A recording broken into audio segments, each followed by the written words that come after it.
Character क्या होता है, जूनियर्स क्या होता है, अपन जूनियर्स को बहुत बड़ा समझते थे भाई, जूनियर्स मतलब। तो मैं केवीसी में गया था टॉक शो में। आप खुद गए as a junior? As a junior, मेरे को पता ही नहीं था ना क्या करना। ये सच्चाई बता रहा हूँ। हाँ बिल्कुल फैक्ट है, कोई दिक्कत सच्चाई बता रहा हूँ। तो मेरे को ये भी नहीं पता था कि वो पैसे मिलते हैं मेरी चीज़। अच्छा। तो मैं मुमरा था, मैं खुशी खुशी गया मुमरा से, काफ़ी टाइम पुरानी गया था। मैं गया, उसने बुलाया मुझे और मैं जाके, मुझे अच्छा लग रहा था, मतलब मैं बहुत खुश हो रहा था।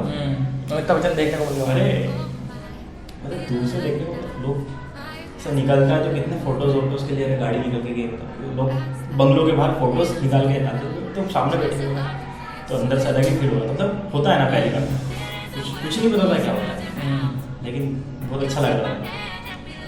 तो मैं 2 बार गया वैसे, तो यहाँ से जाने के बाद मैं घर गया और उधर मेरे दोस्तों को कहा, टॉक शो में गया, फोटो वोटो लेने नहीं। हाँ नहीं ले लेते हैं। तो बाहर ऐसे पोस्टर वोस्टर लेते हो, फोटो वोटो लिए उनको दिखा रहा हूँ,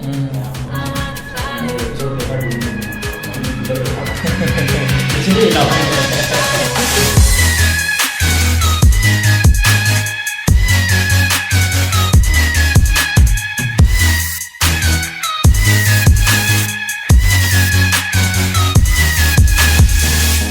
दानिश खान भाई कैसे हैं?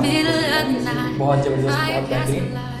मुंबई पहुंचा हूँ वर्सोवा, पहले मैं उत्तराखंड रहता था और आज ये दूसरा इंटरव्यू है मुंबई। हाँ मुंबई में, से पहले राहुल राज सिंह जी का किया था, आज आपका। कास्टिंग करते हैं आप बेसिकली, तो सबसे पहले जो मेरे व्यूअर्स, मेरे दर्शक हैं, उनको आप ये बता दीजिए कि कास्टिंग होता क्या है, और बेसिकली जब आप आर्टिस्ट को चूज़ करते हैं तो वो क्या प्रोसेस होता है जिस बेस पे आप लोग चूज़ करते हैं? ये प्रोजेक्ट पे डिपेंड करता है जी, कि उनको कैसा फेस चाहिए और क्या एज ग्रुप चाहिए उनको। जी। अब एक ही एज ग्रुप में आप सपोज करो किसी का 18 साल एज है, तो ज़रूरी नहीं कि वो 18 का उसका स्क्रीन एज हो। हाँ ये हो सकता है। तो उसमें क्या होता है कि मतलब चेंजेस आते हैं कि यार 18 दिख रहा है, हम लोग को पता है कि जेन्युइन एज 18 है, बोलेंगे तो आधार कार्ड का 18 साल उसका है, बट किसी का 18 के बजाय 15 भी जाता है, किसी का 22 भी जाता है, किसी का 23 भी जाता है। तो वो सबको कैरेक्टर में बिठाना रहता है, उसी को हम बोलते हैं कास्टिंग।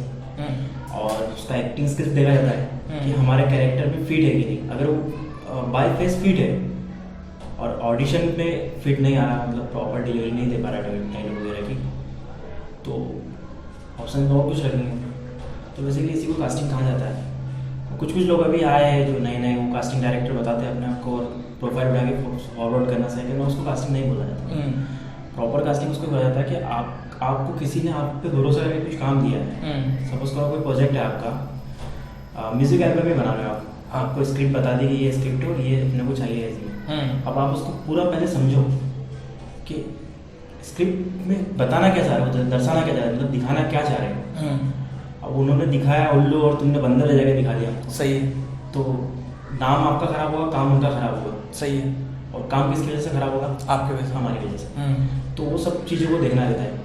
वैसा नहीं कि कुछ भी हाँ ठीक है देखा फॉरवर्ड किया और वो बंदा आप पे भरोसा करेगा, डन कर देगा। लेकिन आपका भी फर्ज है कि आपको काम मिला, कास्टिंग डायरेक्टर हो, तो आप उसको प्रॉपर देखो कि ये कैरेक्टर में जा रहा है या नहीं। उसने बोला 18 साल से 18 से 22 के बीच में दे दो मुझे। आपने 18 से 22 में दे दी, पता लगा वो डिलीवरी नहीं दे पा रहा और कैरेक्टर में मैच नहीं हो रहा है, वो जो उनको चाहिए तो नहीं मिल रहा है, बट वो मजबूरी में कर लेगा या नहीं करेगा, चेंज करेगा, कुछ तो होगा। तो उसी को कास्टिंग कहा जाता है, प्रोफाइल फॉरवर्ड करने को कास्टिंग नहीं कहा जाता। कास्टिंग नहीं कहता है। अगला सवाल, अभी मैं मुंबई आया तो बेसिकली मुझे आए हुए 12 या 14 दिन हुआ है, 13 दिन या हाँ। तो एक चीज़ मैंने महसूस की कि यहाँ पे कास्टिंग डायरेक्टर एक अपने आप को बताने वाले लोग हैं, एक है कास्टिंग एसोसिएट बताते हैं अपने आप को, और एक कोऑर्डिनेटर बताते हैं। और जो जूनियर्स की कास्टिंग, जैसे अभी मैं एक दिन कपिल शर्मा के सेट पर गया था एक ब्लॉग बनाने अपना, और एक दिन इंडियन आइडल के सेट पर गया था ब्लॉग बनाने, मैं मेरे भाई के। तो वहाँ पे एक नाम फेमस है चंचल, शायद आप भी जानते हो। हाँ। और उनके नीचे 4-5 लोग हैं, जावेद या फिर दीपक या प्रिंस या फिर एक आमिर नाम का लड़का भी था। तो ये जो हैं, तो ये लोग क्या हैं, इनको क्या डिफाइन किया जा सकता है? ये कोऑर्डिनेटर होते हैं। होता क्या है कि आप एक सप्लायर हो, ठीक है, आप सप्लायर हो, आपने बोर्ड उठाया, सपोज करो कोई भी प्रोडक्शन का एक बोर्ड उठाया, आप बता रहे हैं कि कपिल शर्मा, इंडियन आइडल, ये सब टॉक शो होते हैं। हाँ, टॉक शो में होता क्या है कि ऑडियंस चाहिए रहते उनको, सिर्फ ताली बजाने के लिए, क्लैप करना, देना, हाँ, परफॉर्म जो होता है उस पर खड़े होकर क्लैप करना, हल्ला करना बस वही चीज़। तो वो लोग क्या करते हैं कि बोर्ड उठाते हैं। आप सपोज करो आपने बोर्ड उठाया, आपको रिक्वायरमेंट है कि 40 लड़के के आपको ऑडियंस चाहिए, उसमें 20 मेल 20 फीमेल।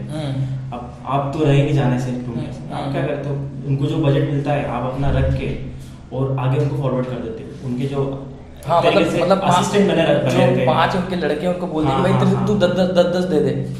Thank you. तो वो लोग क्या करते हैं कि बांट देते हैं कि भाई 10 तू दे दे, 5 तू दे दे। वो बोर्ड बना देते हैं। तो उसको कास्टिंग नहीं कहा जाता है, वो सप्लायर है, वो जूनियर्स का काम होता है।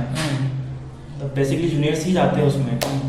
तो वैसा सीन होता है आप लोगों का। मेरे कहने का मतलब ये है कि जो चंचल जो वो सप्लायर होता है, वो कास्टिंग वाला नहीं, वो एक सप्लायर है, कास्टिंग वाला नहीं है। वो अपने कास्टिंग वाला नहीं लिख रहे हैं, वो सप्लायर लिख रहे हैं। कास्टिंग वाले बोलेंगे भी नहीं ना उसको, वो खुद भी नहीं बोलेगा कास्टिंग वाला।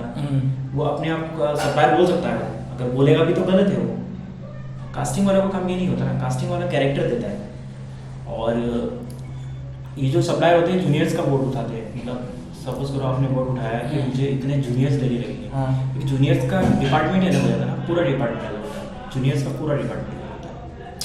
और जो वो सप्लायर हैं, तो जो उन्होंने लड़के रख रखे जिनके मैंने नाम बताया, कोऑर्डिनेटर, वो उनके पर्सनल असिस्टेंट बोल सकते हैं, उनको कोऑर्डिनेटर बोल सकते हैं, कि जो कोऑर्डिनेट कर रहे हैं। आपने मुझे दिया कि ठीक है आपको इतने मॉडल लाके देना, अब तू लाके दे, कैसे लाके दे, वो उसके हिसाब से कोऑर्डिनेट करता है। तो ये बेसिक प्रक्रिया ये है, ये होता है। कास्टिंग डायरेक्टर का एक सवाल बहुत रेयर रहता है सब लोग के जहन में कि एक जो कास्टिंग डायरेक्टर होता है वो किस तरीके से पैसे कमाता है, किस तरीके से अर्न करता है, या दानिश खान किस तरीके से पैसे अर्न कर रहे हैं, या बाकी कास्टिंग डायरेक्टर्स हैं वो किस माध्यम से पैसे अर्न करते हैं। बाकी को पता नहीं, बट मेरा मैं बता सकता हूँ आपको कि मेरा तरीका होता है कि जो स्टार कास्ट होते हैं, बड़े सेलिब्रिटीज जैसे नॉन फेस सीनियर एक्टर, बड़े सेलिब्रिटीज जो होते हैं, उन लोगों में हमारा फीस होता है, या कुछ परसेंटेज होता है कि इतना है, उसमें से कुछ 2-2.5-3% होता है, ठीक है। और सेकंड क्या होता है कि जो छोटा मोटा कास्ट होता है उसमें हम हमारा कमीशन बता देते हैं कि हमारा इतना, पहले बता देते हैं कि आपका ये बजट है, इसमें हमारा इतना कमीशन होगा। क्योंकि मोस्टली बहुत रेयर ऐसा होता है कि हम लोगों को पेमेंट आती है, मोस्टली डायरेक्ट आर्टिस्ट के पास ही पेमेंट करता है। ठीक है। जो प्रॉपर बड़ा प्रोडक्शन हाउस होता है ना, वो प्रॉपर साइनिंग अमाउंट देता है और एग्रीमेंट करता है। उनका जो शेड्यूल होता है कि भाई 50%, 30% और 20%, मतलब जो भी उनका मोड होता है, पेमेंट मोड। वैसे मोस्टली सीरियल वालों में क्या रहता है, 90 दिन का रहता है, वो एग्रीमेंट साइन करा लेते हैं उनका, और 90 दिन बाद पेमेंट होती है। तो उसमें कमीशन जो रहता है वो फिर हमको आर्टिस्ट फॉरवर्ड करता है।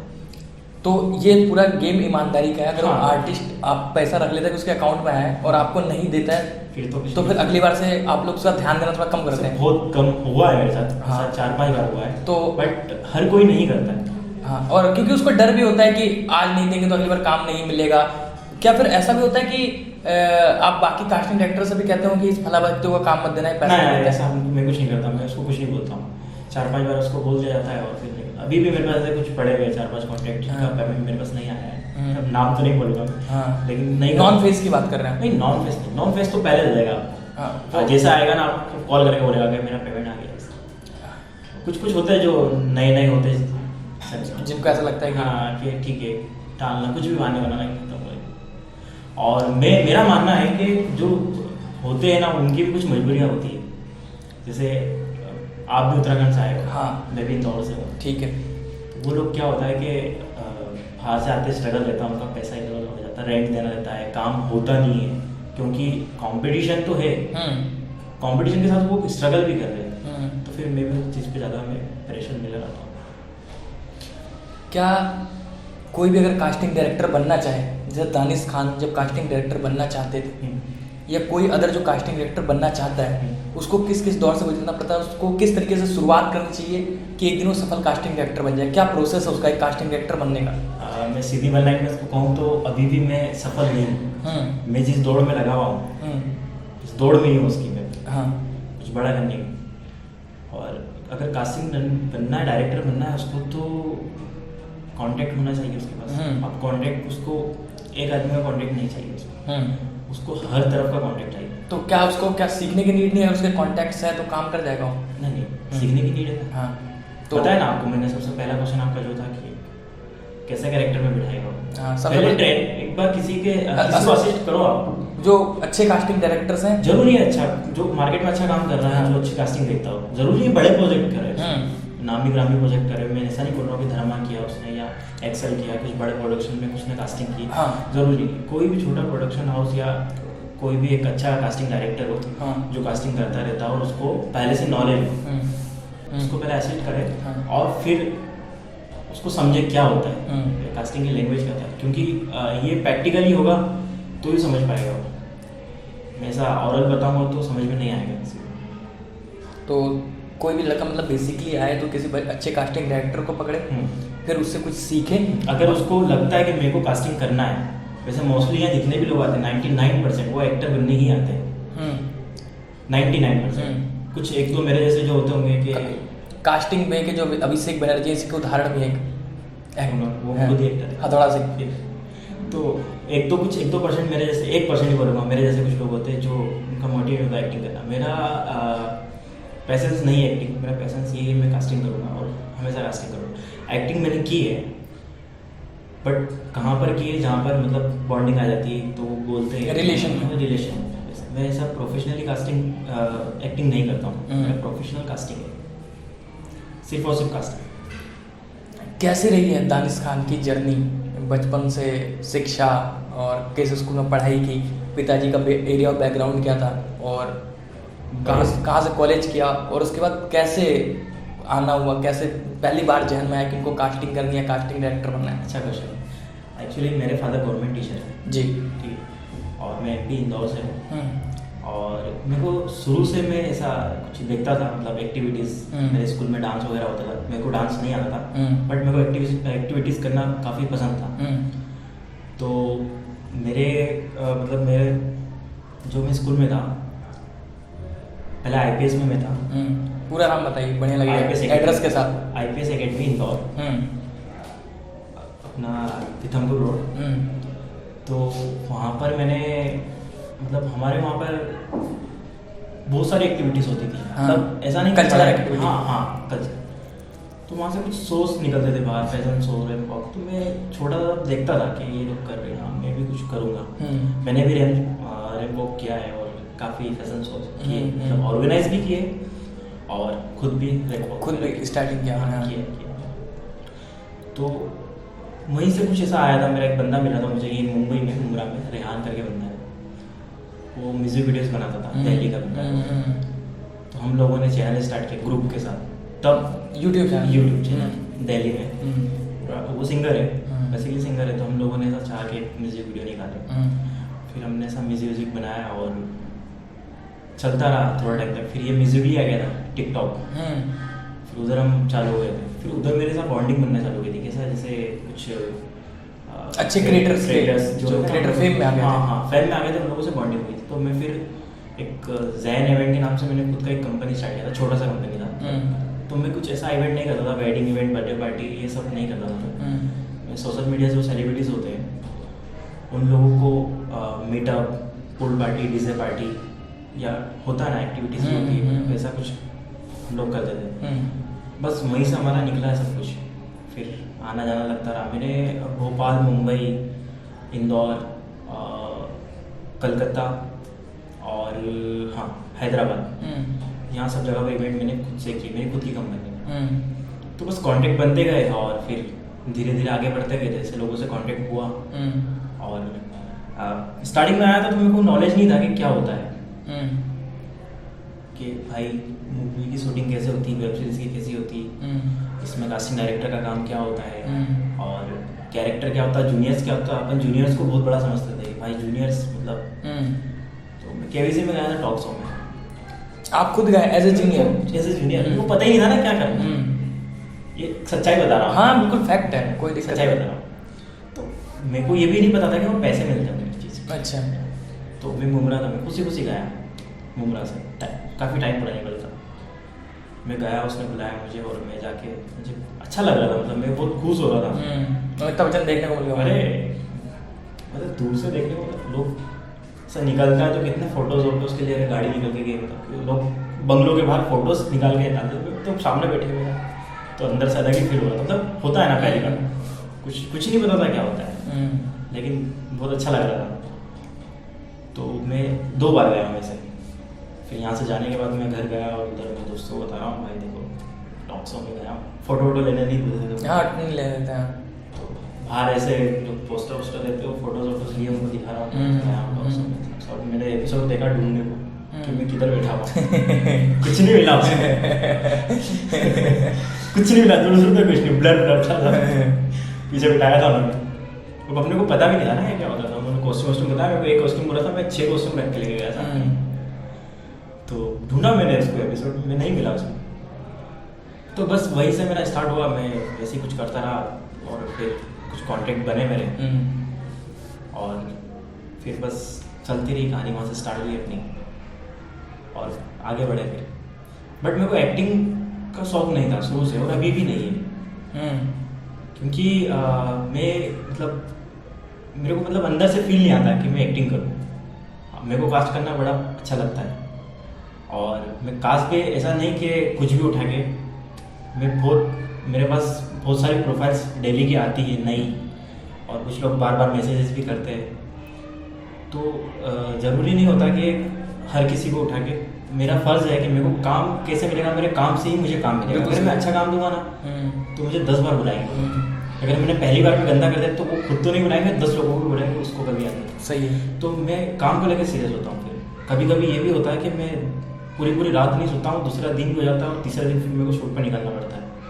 तो कभी कभी ऐसी कास्टिंग आती है। हमने बीच में एक वेब सीरीज की थी, तो वहाँ पे एक बंदे को मैंने असिस्ट किया था कास्टिंग में टाइम हो गया इस बात को, काफ़ी टाइम गया, मतलब बहुत टाइम गया, मतलब लॉकडाउन के पहले की बता रहा हूँ। तो ऐसा होता था, उन लोगों का रिक्वायरमेंट आता था तो वो लोग रिक्वायरमेंट टाइम पे देते थे, लेकिन वो कंफर्मेशन नहीं देते थे। उनको हम प्रोफाइल निकाल के देते थे, क्योंकि होता है क्या, कास्टिंग डायरेक्टर अगर असिस्टेंट रखा है तो फिर वो उसको दबा लेता है। हाँ। और जिसका काम चल रहा है वो उसका क्या ऑलरेडी 4 बार प्रोजेक्ट चल रहे थे, तो वो पूरा मेरे हैंड ओवर था। तो मैं प्रोफाइल निकाल के उनको दे रहा हूँ, वो रिजेक्ट मतलब रिजेक्ट भी नहीं कर रहे, वो रिजेक्ट नहीं कर रहे थे ना, ओके नहीं बोल रहे, कंफर्मेशन नहीं दे रहे थे। सुबह 5:30 बजे मैंने दिया, वो दिन में कभी नहीं बोले, सुबह 5:30 बजे में मुझे कंफर्मेशन दिया। मैं जाग रहा हूँ, मैं उनको प्रोफाइल कंटिन्यू भेज रहा हूँ। फिर उन्होंने 5:30 बजे मुझे कंफर्मेशन दिया और सेकेंड डे शूट था, मतलब मैं 24 घंटे नहीं सोया और सेकेंड डे शूट पे गया। उसे बेसिकली जाने की जरूरत नहीं होती, बट ज़्यादा आर्टिस्ट होते हैं ना, सेकेंडरी ज़्यादा होती है, वो सेकेंडरी आर्टिस्ट है, तो सेकेंडरी ज़्यादा होती है तो जाना पड़ता सेट पे, सबको मैच करने के लिए, शेड्यूल वगैरह क्या है आपका, स्क्रिप्ट वगैरह बताना, तो होता है ऐसा। दानिश खान एकदम से तो एक उभरा हो या नॉन फेस कास्ट नहीं करने लगे हो, कभी तो ऐसा टाइम रहा हो कि जब जूनियर की कास्टिंग करते हो? जूनियर्स अभी भी हमको करना पड़ता है। कभी कभी क्या होता है कि सपोज करो आपका कोई एक छोटा सा प्रोजेक्ट है, 3 दिन का वेब सीरीज है, ठीक है। अब आपको 3 दिन की वेब सीरीज में आपने मेरे से कास्टिंग करवाई है, आपके कुछ 10, 12, 15 आर्टिस्ट है, सेकेंडरी आर्टिस्ट या प्राइमरी आर्टिस्ट, जो भी XYZ है। अब होता है क्या, हर जगह पे प्राइमरी आर्टिस्ट जरूरी नहीं है कि नॉन फेस हो, सेमी नॉन हो, फ्रेशर्स भी, कुछ नए आर्टिस्ट, उनको फ्रेशर्स ही बोला जाएगा, जो नए आर्टिस्ट है, जो अभी मार्केट में आ रहे हैं। Thank you. जो भी नए आर्टिस्ट आ रहे हैं तो उन लोगों को लेके भी वो एज ए लीड खेल लेते हैं और बना लेते हैं प्रोजेक्ट। तो अगर 3 दिन का प्रोजेक्ट आपका है, आपने मुझे कास्टिंग दी, 14-15 लोगों को मैंने कास्ट किया, सब कुछ डन है। बीच में होता क्या है कि आपको 5 या 10 जूनियर्स लग रहे हैं, 5 जूनियर्स लग रहे हैं, तो 5 जूनियर्स के लिए आप सप्लायर के पास तो जाओगे नहीं। सही है ना, वो एक्सेप्ट करेगा कि 5 जूनियर्स में क्या है, तो वो लोग पहला चांस हमको देते हैं और हम लोग फिर उनसे बॉन्डिंग रहती है, हम ऑलरेडी उनके साथ काम कर रहे हैं या उन्होंने काम दिया है, तो हम फिर 5 जूनियर्स भी ला के दे देते हैं। मैं नहीं करता हूँ, मेरे पास भी एक से कुछ 2-4 लोग हैं जो मेरे को दे देते हैं, तो वहाँ पर हम फिर जूनियर्स उनसे लेके दे देते हैं। तो मेरा ऐसे ही रहा है शुरू से, मैं मना नहीं करता हूँ। जो अब युवा पीढ़ी है, नया जनरेशन है, मतलब हम लोग भी बहुत बूढ़े नहीं हुए, हम लोग 22-24 साल के लड़के हैं, लेकिन युवा जनरेशन मतलब जो अब लोग आएंगे कास्टिंग में, उनके लिए आपका क्या सजेशन है, मशवरा है कि वो अगर कास्टिंग के लिए ही प्रॉपर आए तो उनको क्या क्या समझना चाहिए, सीखना चाहिए और उसके बाद कास्टिंग करना चाहिए ताकि चीज़ें बेहतर हो? सबसे पहले आने के बाद यहाँ पर मैंने बताया जी, किसी कास्टिंग वाले को करो, उसको असिस्ट करो। मैंने कई ऐसे प्रोजेक्ट किए जिसमें मुझे कुछ नहीं मिला है, मैं बराबर में रहा, लेकिन मैं खुश हूँ। मतलब अगर 200 रुपये आपके खर्च हुए तो 200 रुपये ही मिले? नहीं मिले वो भी। अच्छा, वो भी नहीं मिले, माइनस हो गया 200। रिसेंट में भी मैंने 2 काम किया है, बट मुझे उसमें कुछ नहीं मिला। एक चीज़ होती है जिसमें मैं क्रेडिट के लिए मरता हूँ। वो क्रेडिट मिलने लग गया अब? हाँ मिलता है, स्क्रीन पे दिख रहा है ना? हाँ दानिश का। हाँ। तो मैं क्रेडिट के लिए मरता हूँ और मेरे ऐसे 4-5 प्रोजेक्ट है जो भी मतलब कमी में आने वाले हैं, तो उसमें मेरा क्रेडिट रहेगा। तो जो आने वाले हैं जो जिनको मतलब कास्टिंग ही करना है, सिर्फ कास्टिंग करना है, अगर उनका मोटिव है कि सिर्फ मुझे कास्टिंग करना है, मुझे एक्टर नहीं बनना है, तो पहले आए लैंग्वेज को समझे होता क्या है। अगर असिस्ट नहीं करना है, आप किसी ऐसे पर्सन को पकड़ो, फ्रीलांस करो। हाँ, जिसकी आप हेल्प भी कर दो और वो बंदा आपको साथ में रहेगा। ऐसा कोई भी किसी को साथ में तो रखेगा नहीं। हाँ सही है। उसको बताओ कि यार देखो मैं ऐसा ऐसा है, जो भी है आया हूँ और मेरे को कास्टिंग करना है और मुझे आपको असिस्ट करना है। या फ्रीलांस में आप रख लो थोड़ा साथ में रख लो कि मुझे मतलब नॉलेज मिल जाए थोड़ा सा क्या है। पूरा फ्रेश है, मतलब बंदा कुछ नहीं आता और उसको कास्टिंग करना, तो मेरे हिसाब से वो पॉसिबल नहीं है, क्योंकि उसको ये भी नहीं पता होगा कि कास्टिंग होता क्या है। हाँ सही है। तो वो पॉसिबल नहीं है। कास्टिंग वाला बंदा तभी कास्टिंग कर पाएगा जब उसको पता रहेगा कि कास्टिंग होता क्या है। जीरो में से भी जीरो मान लो आप, अगर किसी भी एक कोई घर में कुछ नॉर्मल है कि किधर भी जाके किसी बंदे को पूछूंगा आप अभी कि मुझे बताओ कास्टिंग डायरेक्टर क्या होता है, बहुत सारे लोगों को नहीं पता है। उनको क्या मतलब, वो टीवी का रिमोट चालू करके देखते हैं, हाँ ये हाँ अभी शाहरुख खान की मूवी है, ऐसा सीन होता है। कास्टिंग एक बहुत बड़ा प्रोसेस है। जब आप हॉलीवुड में जाएंगे तो मुझे इतना पता है कि सबसे पहले एक डायरेक्टर से पहले भी कास्टिंग वाले को वहाँ हायर करा जाता है। कास्टिंग वाले को हायर पहले प्रोड्यूसर आता है, प्रोड्यूसर पहले कास्टिंग वाले को हायर करता है, कास्टिंग वाला डायरेक्टर उठाता है। मैंने ऐसा भी सुना है वो हॉलीवुड कुछ फिल्मों में। बट अपने यहाँ पर मुंबई में ऐसा नहीं है। ऐसा पहले डायरेक्टर रहता है, डायरेक्टर कास्टिंग को हायर। लेकिन हॉलीवुड में ऐसा कुछ प्रोजेक्ट्स अभी बने हैं रिसेंटली, हाँ। जब प्रोड्यूसर आया उसने कास्टिंग वाले को हायर किया, वो लोग भी डायरेक्टर चूज करते हैं कि ये डायरेक्टर रहेगा तो बेहतर बनेगा। होता है ना ऐसा, वो फिर उनका नॉलेज हाँ तो कितने टाइम से फिर उनका तरीका ही अलग है काम करने का, फिर हाई लेवल पर जाता है। फिर हॉलीवुड की बात बॉलीवुड से कंपेयर नहीं कर सकते हम लोग, उन लोगों का स्किल्स बहुत अलग होता है।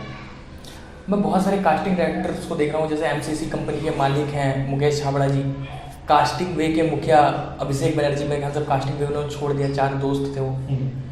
तो एक जैसे अभिषेक बनर्जी अब एक टाइम के बाद पहले एक्टर बनने आए थे या क्या करने आए थे मुझे जानकारी नहीं है, लेकिन अब अच्छे एक्टर बन गए, हथौड़ा सिंह से उनका फेम आ गया। एमसीसी वाले जो मुकेश छाबड़ा हैं वो वर्कशॉप दे रहे हैं अभी रिसेंटली, और उसके बाद वो डायरेक्टर बन गए थे। कोई फिल्म आई थी सुशांत सिंह राजपूत वाली, मेरे को नाम अभी याद नहीं आ रहा। तो क्या भविष्य में ऐसा माने कि अब आप कास्टिंग छोड़कर डायरेक्शन या दूसरे फील्ड में भी अपने हाथ को आजमाएंगे, या प्रॉपर आज से लेकर 50-60 साल तक 70 साल तक जिस दिन बूढ़े हो जाएंगे तब तक भी कास्टिंग करना चाह रहे हैं? मैं पहले ऐसे ही करता था, मैं इधर उधर भागता था हाँ। हर चीज़ में कि ये भी कर लूँ ये भी कर लूँ वो भी कर लूँ, ठीक है। लेकिन मेरा शुरू से रहा है, जब से मैं कास्टिंग में आया हूँ, एक होता है अंदर से फील आना चाहिए। मेरा ऐसा है कि मैं किसी की बात नहीं सुनता हूँ, मेरे को जो फील आता है अंदर से मैं वही करता हूँ। कोई बोलेगा नहीं कि तो अच्छा लग रहा है इस कैरेक्टर में जा, कोई चलता फिरता कि तुम कर सकते हो एक्टिंग है, ये कर सकते हो, तो मैं उसकी बात नहीं सुनूँ, मैं वही करूँगा जो मेरा मन करे। तो मेरा तो सीधा यही है कि मैं सिर्फ कास्टिंग करूँगा। अगर डायरेक्शन भी मिला मुझे मौका भी, तो वैसे तो मुझे कुछ डायरेक्शन का डीप नहीं पता है। नहीं जैसा मुकेश छाबड़ा कर रहे हैं तो उनको मुझे लगता है नहीं कि डीप पता होगा। वो तो काफ़ी खिलाड़ी है और उनके प्रोजेक्ट तो काफ़ी मतलब हाई लेवल के जाते हैं, और उन्होंने काफ़ी मतलब एक तजुर्बा होता है ना, उम्र होती है।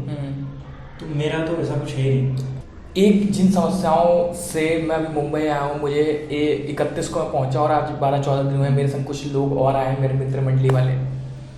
तो बेसिकली मैं तो इन चक्करों में नहीं पढ़ता हूँ, मुझे सारी चीज़ें पता है, मैं खुद भी डायरेक्शन करता हूँ, एक्टिंग करता हूँ, सारी चीज़ें पता है। लेकिन उन लोगों ने कुछ को प्रोफाइल्स भेजा, जैसे गूगल से सर्च करते हैं कि हमारा कास्टिंग डायरेक्टर या नियर बाई कास्टिंग डायरेक्टर्स, तो कई कंप्लेनें आती हैं, जैसे कि आर्टिस्ट कार्ड, एक कास्टिंग डायरेक्टर बोलता है कि आर्टिस्ट कार्ड बनवाइए, वो आप बोलते हैं कि मेरे पास आर्टिस्ट कार्ड है, तो उसकी एक और कंप्लेन होती है कि ये नहीं चलेगा दूसरा चलेगा। फिर एक और प्रोसेस है कि 1500 रुपये में या 1000 रुपये में वो रजिस्टर्ड करते हैं, फिर कहते हैं हम तुम्हें गारंटेड 1 साल में 2 बार या 3 बार काम देंगे। और कुछ लोग कहते हैं कि ऐसा है कि आप अपना इंट्रो भेज दो, वीडियो भेज दो, फिर कहते हैं 10% आपको पहले जमा करना पड़ेगा, जो कि आप कहीं चले ना जाओ सिक्योरिटी के लिए। तो इन बातों में मुझे तो पता है कि सच्चाई नहीं है, लेकिन एज ए कास्टिंग डायरेक्टर आप क्या बोलना चाहते हैं कि क्या है चीज़? ऐसे लोगों से मेरा पाला भी तक नहीं पड़ा है। हाँ ठीक है, और सुना बहुत है मैंने कि होता है। तो कुछ लोग फ्रॉड भी होते हैं, कुछ लोग जेन्युइन भी होते हैं। अभी कुछ किसी ने, मैंने सुना है, मेरे को पता नहीं कंफर्म किसी का बोल नहीं, तो किसी ने एक रजिस्ट्रेशन फीस भी रखी है 1000 रुपये। 1500 रुपये किसी ने रखी है, वो जेन्युइन बंदे ही शायद कोई, क्योंकि मैंने अच्छे लोगों के मुँह से सुना है, और वो बंदा भी जेन्युइन है जिसने, मुझे नाम नहीं पता और किसी ने रखी है, क्या है उसका मुझे कुछ पता नहीं, बट सुना है मैंने भी। तो होता है वो इसलिए लेते हैं कि बहुत सारे लोग, आपने बताया ना कि पैसे नहीं देते बाद में, फिर वो उनका कमीशन होता है, तो उस पर्पज से उसने कुछ रखा है कि आप पहले मेरे को एडवांस दो, देन आप काम पे जाओ और अपना। लेकिन आप जो बता रहे कार्ड बनवाना ये नहीं चलेगा मुझे। कार्ड एक बेसिकली कार्ड क्या होता है कि यूनियन अगर कोई प्रोडक्शन हाउस है, वैसे केस बहुत कम होते, अभी नहीं हो रहे। हाँ, पहले होते थे कि पैसे मार लेते थे प्रोडक्शन वाले, ऐसा हाँ, कि प्रोडक्शन में काम कर रहे थे, 3 महीने का शेड्यूल देते, फॉर्म फिल करवा के, और पैसा नहीं दिया, पैसा नहीं मिला उनको, तो वो शिकायतें बहुत होती थी। तो कार्ड से वो रहता है कि यूनियन, बट वो सब खत्म हो चुका है, वो नहीं रहा है कार्ड। तो कार्ड वार्ड का मेरे को ऐसा लगता नहीं कि नीड होगी। मैंने इतना सारा कास्टिंग की, मैंने एक बंदे से भी आज तक नहीं पूछा कि तुम्हारे पास कार्ड है, और ना आपसे किसी ने पूछा कि कार्ड नेसेसरी है। वो आपका फायदा, अगर बनाओ तो अच्छा, नहीं तो प्रॉब्लम नहीं। बट हाँ, मैंने सुना बहुत है कि बहुत लोगों के साथ फ्रॉड हुआ है कि आप आ जाओ, आप गुजरात में काम है, ये मूवी है, ये है, वो है, और पैसे डलवा ले 5500 रुपये आप मेरे को जो भी ज्वाइनिंग कर दो, ये वो ऐसा होता है, जो भी होता है, पैसा डलवा कोई लेते हैं। 2250 बोलता है, कोई कुछ बोलता है, कुछ कार्ड दे भी देते हैं उनको बना के, और काम तो फिर दे ही देगा वो। अगर इतना बड़ा कर रहा है तो एक दो काम दे, खुश भी करते हो तो क्या है, 5500 का काम, 5500 लेके तुमने 1000 का काम दिया तो क्या पड़ेगा। हाँ, या पोर्टफोलियो बनवा लो, ये सारा प्रोसेस सब फ्रॉड। हाँ, पोर्टफोलियो का मैं बोलना चाहूँगा कि आप अपना जितना अच्छा पोर्टफोलियो बनाओगे, जो एक्टर्स होते हैं उन लोगों को मैं बोलना चाहूँगा कि अपना पोर्टफोलियो जितना अच्छा बनाओगे, उन्हीं का बेनिफिट है। होता है कि कोई कुछ भी ऐसा सेल्फी लेके फोटो दे देता है, प्रोफाइल दे देता है, तो उस चीज़ पे पोर्टफोलियो करवाना ज़्यादा बेटर रहता है कि आप अगर एक्टिंग करने आए हो तो एक बार लगेगा आपका पैसा। आप चाहो तो ज़रूरी नहीं कि पर्टिकुलरली कोई बंदे से करो पोर्टफोलियो, ज़रूरी नहीं है कि आप किसी अच्छे प्रोफेशनल फोटोग्राफर से कराओ। नॉर्मल यूट्यूब पे देख के आप अपने रूम पे भी कर सकते हो, कैमरा मैन आपका फ्रेंड हो पकड़ के किसी को। वैसे बेसिकली अभी आईफोन और ज़्यादातर चल रहे, तो उससे बहुत अच्छे फोटो आ रहे हैं। तो प्रॉपर फोटोज पोर्टफोलियो का नीड नहीं होती है, वैसे प्रॉपर फोटोज लेते हैं। मैंने तो ऐसा कभी आज तक किसी से मांगा नहीं। हाँ, मुझे लगता है कि हाँ अभी ऐसा फोटो दे दो, फुल फोटो दे दो, क्लोज दे दो, या बिना मेकअप के दे दो, तो वो चीज़ें अलग होती हैं। इस 12-14 दिन में एक अनुभव और हुआ। एक लड़की हैं जिन्होंने मुझे ये बताया कि उन्होंने मेरे से सवाल पूछा, बेसिकली बताया नहीं कि अगर वो अपना प्रोफाइल भेजे किसी कास्टिंग डायरेक्टर को, तो क्या उनको विद मेकअप पूरा ड्रेसअप होके फुल रेडी होके भेजना चाहिए या विदाउट मेकअप भेजना चाहिए? ये उनका सवाल था, बहुत अच्छा सवाल था उनका। बहुत अच्छा सवाल है ये। विदाउट मेकअप भी फोटोज भेजना चाहिए, हाँ, और विद मेकअप भी भेजना चाहिए, दोनों एक साथ भेजना चाहिए। हाँ, सिलेक्टेड मतलब 4 या 5 फोटोज निकालो आप, तो कुछ विदाउट मेकअप निकालो और कुछ विद मेकअप। बताने को रहेगा कि विदाउट मेकअप मेरा फेस ऐसा है और विद मेकअप मेरा ऐसा है।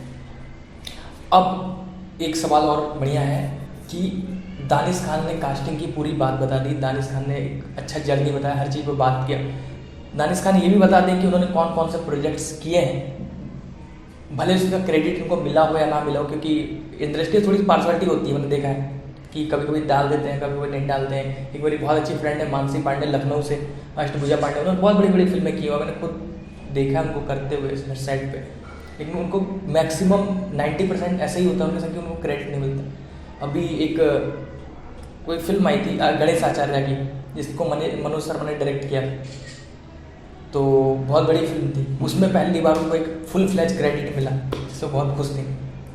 तो कौन कौन से ऐसे प्रोजेक्ट्स हैं जो दानिश खान ने किए हैं? मैं तो मैंने काफ़ी सारे किए। हाँ, वो आपने जो बात बताई है, हाँ, क्रेडिट, तो क्या होता है कि बहुत सारी जगह वाया वाया, पहले मैं वाया वाया भी बहुत किया है। हाँ, अब बताया ना आपको कि यार उतरने के लिए थोड़ा सा किसी को असिस्ट करो या किसी के थ्रू, और मैं वो नहीं करता हूँ। मैं जितने भी काम करता हूँ डायरेक्ट प्रोडक्शन हाउस से सेल्फ करते हो, अब खुद मालिक हो। तो नाम बता दो सर, हमें डिस्क्रिप्शन में लिखने में आसानी होगा। ज़्यादा नहीं, 4-5 नाम बताऊँगा। हाँ, 4। मैंने म्यूजिक वीडियो तो काफ़ी सारे हैं। म्यूजिक वीडियो अभी मैंने रिसेंट में मुनव्वर फारूकी का म्यूजिक वीडियो किया है।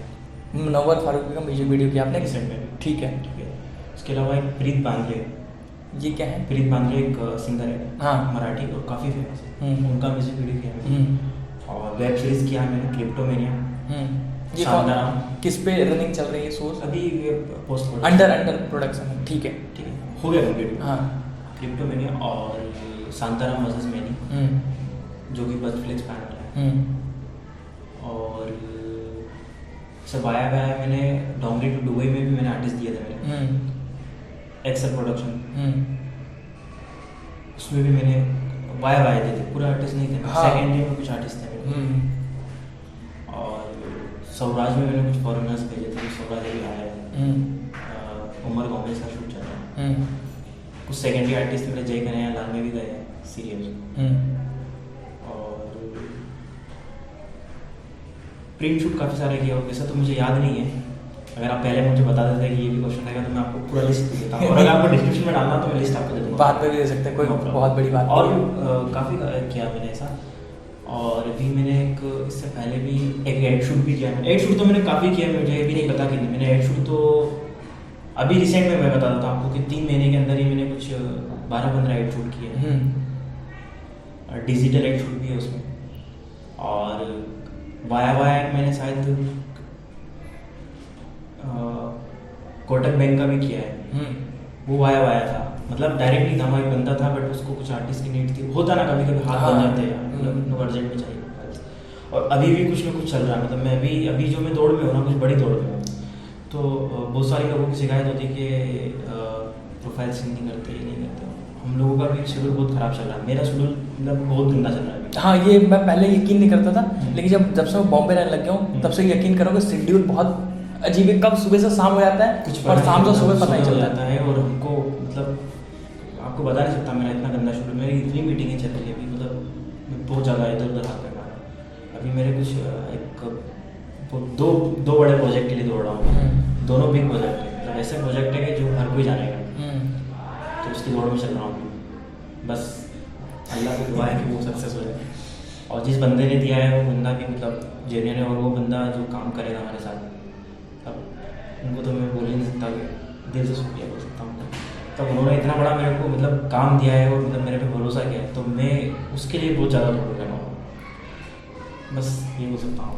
अच्छा, एक बहुत सवाल था जो मेरे जहन में हमेशा अक्सर रहता है कि जो जैसे मुकेश छाबड़ा है या कास्टिंग वे वाले हैं या और हैं जो बड़े लेवल के कास्टिंग डायरेक्टर जिनको बोल सकते हैं, तो ये शाहरुख खान, आमिर खान और ये सिद्धार्थ मल्होत्रा, वरुण धवन, इन लोग की कास्टिंग करते हैं, बड़े स्टार्स की कास्टिंग करते हैं। एंड हाँ, मुकेश छाबड़ा हाँ, या कास्टिंग वे वाले, तो क्या इनको प्रोडक्शन हाउस पे करता है एज ए कास्टिंग डायरेक्टर, या जो एक्टर होते हैं उनसे कमीशन मिलता है? प्रोडक्शन हाउस से फीस रहती है। हाँ, प्रोडक्शन हाउस से फीस एग्रीमेंट होता है। देखिए, इनका फीस होता है ना, इनका चार्ज होता है, इनका फीस होता है, बट फिर अंदर क्या होता है वो मुझे नहीं पता कि इन लोगों की उनसे कैसे बॉन्डिंग, उनसे लेते हैं या नहीं लेते, मुझे नहीं बोल सकता। लेकिन हाँ, हम लोगों का भी, मैंने एक बंदे के लिए बात की है, अभी चालू है बात, तो मतलब बड़ा एक्टर है वो, तो उधर से मेरी बात चालू है, तो उनको मैंने परसेंटेज बता दिया कि मेरा ये परसेंटेज होगा जो भी आपका होगा, क्योंकि उधर से तो मुझे लगता नहीं कि मिलने वाला है, या मिल भी सकता है, तो अभी मैं आपको उसको कंफर्म नहीं बोल सकता कि इन लोगों का क्या होता है। बट मैंने इनको मेरा फीस बता दिया कि मेरा इतना फीस होगा, परसेंटेज होगा। फीस के अलावा परसेंटेज भी बताया इनको मैंने कि दोनों में अपन काम करने के लिए एग्री है। हाँ। आप बोलोगे आप फीस देना चाहोगे तो फीस, ये फीस रहेगा मेरा, और परसेंटेज इतना रहेगा, जो भी फाइनल होता है। माहौल थोड़ा सा ज़्यादा वो हो रहा है, थोड़ा सा ईजी करते हैं। आपने बहुत सारे इंटरव्यूज़ देखे होंगे जब आपको फुर्सत मिलता होगा एक्टर्स को, डायरेक्टर के, प्रोड्यूसर्स के।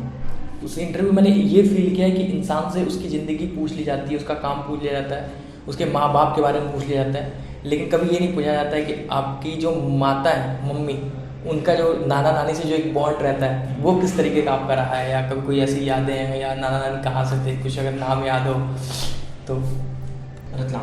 रतलाम के नाना जी के भी 2 साल पहले डेट हुई। हाँ, रायल आदमी, और मेरे मामा भी वैसे ही है, तो मतलब क्या रॉयल की क्या रॉयल मतलब कि एकदम फ्रैंक, ओपन माइंडेड लगता नहीं था कि हम इनके भांजे हैं और ये इनके नवासे हैं, समझ रहे हो ना। एक होता है कि एक नाना का, बट नाना वो इतने ही प्यार करते थे, मतलब मेरी 2 मौसी है, और उनके बच्चों से जितना प्यार मिलता है उनको, जितना प्यार वो देते हैं उतने हमें भी मिलता था। मतलब ऐसा नहीं कि ये इससे कम से ज़्यादा, सबको बराबर मानते हैं, और बॉन्डिंग हमारी मतलब जबरदस्त।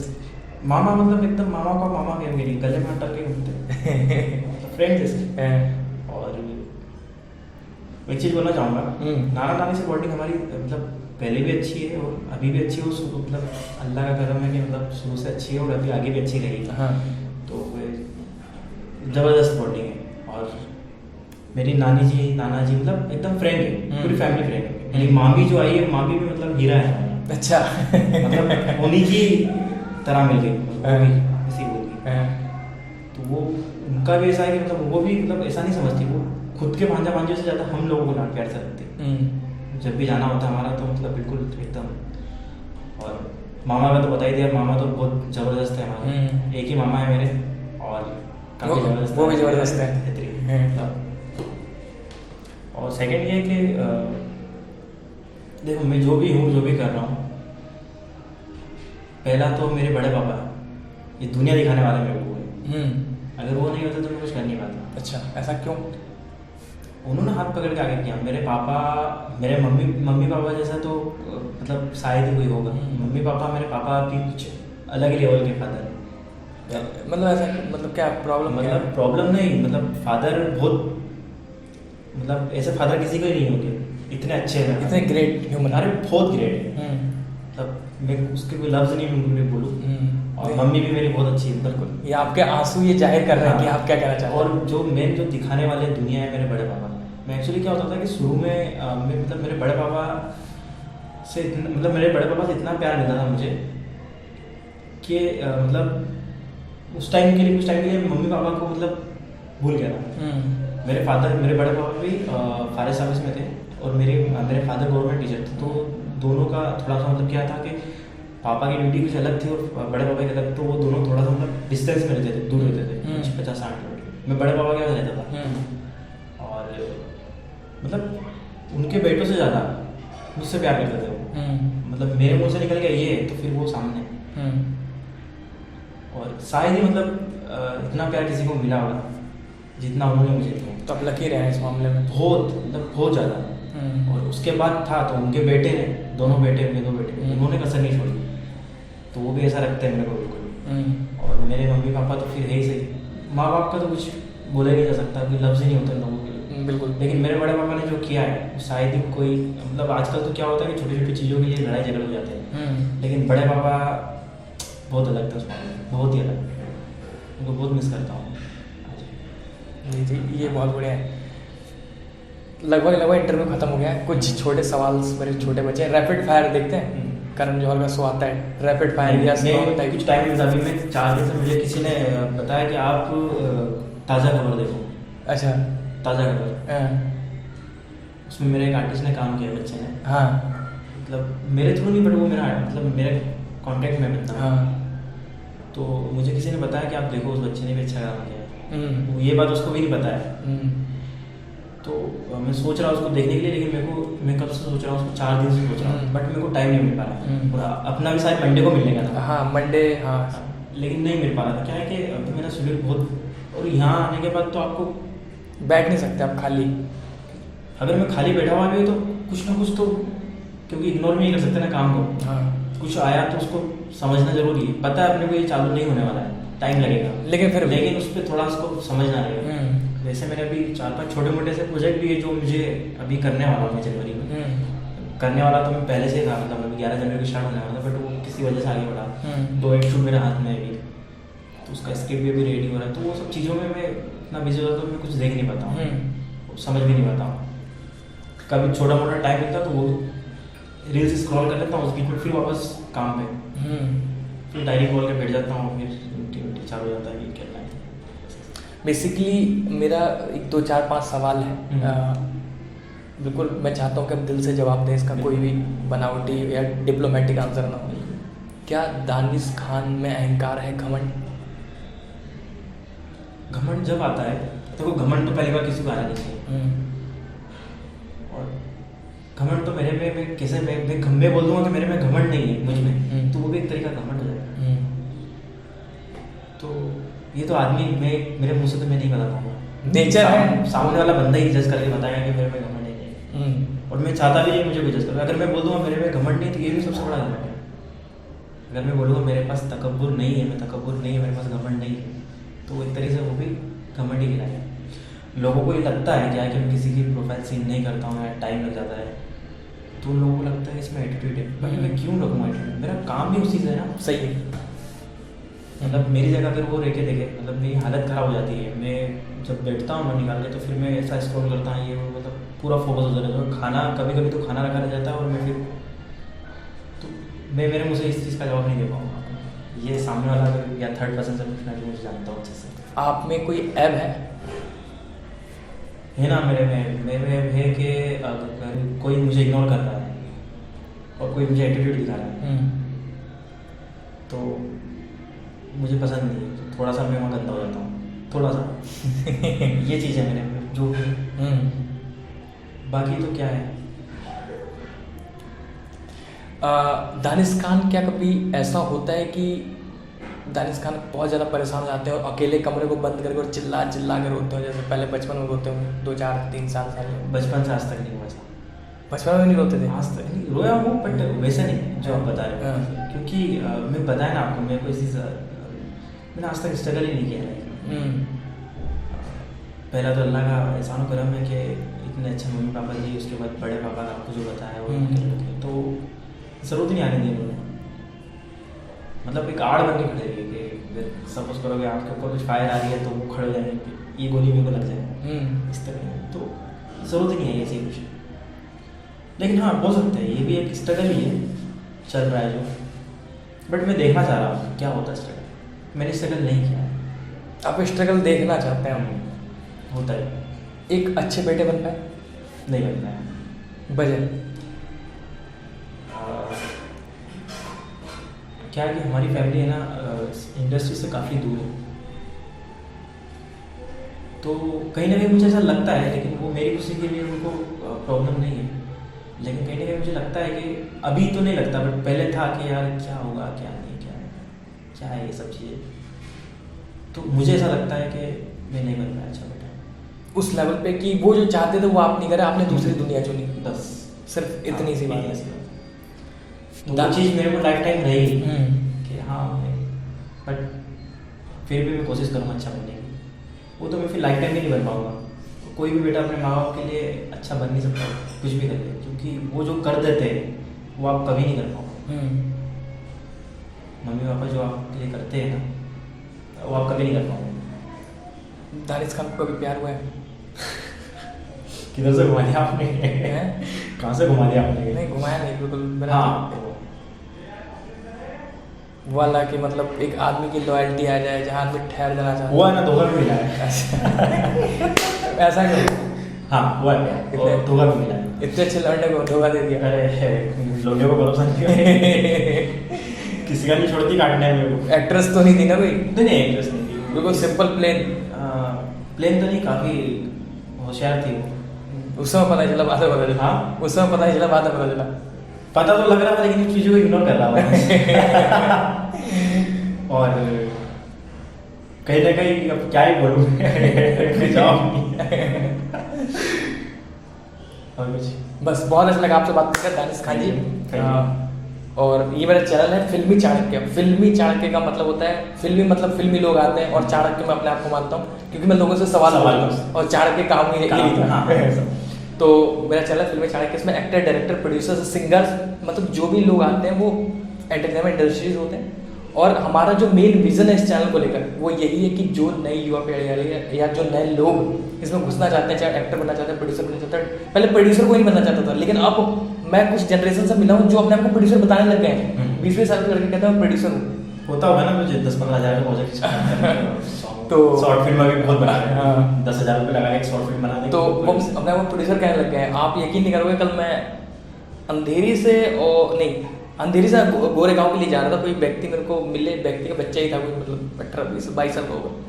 तो एक सडनली बात नहीं कर रहे, मैं फ़ोन चला रहा था, वो कह रहा भैया आपका यूट्यूब चैनल है क्या? तो मैंने कहा हाँ है। तो मैंने कहा आप कहाँ जा रहे हो? तो मैंने क्या करते हो? कह रहा है मीटिंग्स के लिए जा रहा हूँ। 22 साल का लड़का कहता है मीटिंग्स के लिए जा रहा हूँ, और हालात देख के पता चल जाता है कि कौन प्रोड्यूसर है और कौन क्या है और क्या है। तो मैंने कहा क्या करते हैं हम? तो बहुत ही गुम बोला प्रोड्यूसर। मैंने कहा कौन से प्रोजेक्ट्स आ रहे हैं आपके? कह रहा है साउथ में तो बहुत सारे किए हैं, अभी बॉलीवुड में जा रहा हूँ। 22 साल का लड़का बॉलीवुड में मतलब कौन सी फिल्म करने जा रहा है? मेरे को समझ में तो नहीं आया भाई। 22 साल की एज में उसने कमाया क्या? हाँ या तो हो सकता है पापा बहुत अमीर हो, 14-15 साल की उम्र, हाँ वो हो सकता है। वो हो सकता है। बट तो पापा बेवकूफ़ ही होंगे ना, इतना बड़ा 22 साल का बेटा है तो 22 साल के बेटे में पैसा था। हाँ तो हो सकता है, हो भी सकता, नहीं भी सकता, कुछ भी। तो बेसिकली उस लिए चैनल बनाया गया। तो मेरे चैनल के दर्शकों को आप क्या कहना चाहेंगे और मेरे चैनल के लिए क्या बोलना चाहेंगे? मैं यही कहना चाहूँगा कि सबसे पहले तो सब्सक्राइब करें और बेल आइकन दबाएं और लाइक ज़रूर करें और सेल दबा के करें। और इसके अलावा क्या बोलूँ, बाकी चीज़ें तो आपको सब बता दी हमने इंटरव्यू। ठीक है, ऑल द बेस्ट। दोस्तों आज हमारे साथ थे दानिश खान, कास्टिंग डायरेक्टर। मतलब लोग एक्टर बनने आते हैं, मैं बिल्कुल मानता था डायरेक्टर बनने आते हैं, लेकिन कास्टिंग डायरेक्टर घर से कोई निकल के आया बनने के लिए, तो ये बहुत बड़ी बात है। क्योंकि ये मेरा बहुत कम बिलीव है कि लोग कास्टिंग डायरेक्टर बनने आते हैं। एक्टर बनने आते हैं, डायरेक्टर बनने आते हैं, सिंगर बनने आते हैं, डांसर बनने आते हैं, आजकल कोरियोग्राफर भी आने लगे हैं, लेकिन कास्टिंग डायरेक्टर नहीं आते हैं। वो बाई चांस होता है कि कुछ नहीं हो पा रहा है तो ये कर लेते हैं, लेकिन ये कह रहे हैं कि इन्होंने कास्टिंग के पर्पज से किया।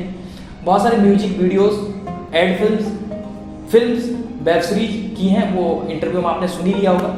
तो उम्मीद करता हूँ कि इंटरव्यू बहुत नॉलेजेबल होगा, आप लोग के काम आएगा। अगर आप कास्टिंग में ट्राई करना चाहते हैं तो इस इंटरव्यू को देख के बहुत कुछ सीखेंगे। और फिर मिलता हूँ मैं किसी नए इंटरव्यू के साथ, तब तक के लिए सी यू सून, जस्ट बिगिनिंग।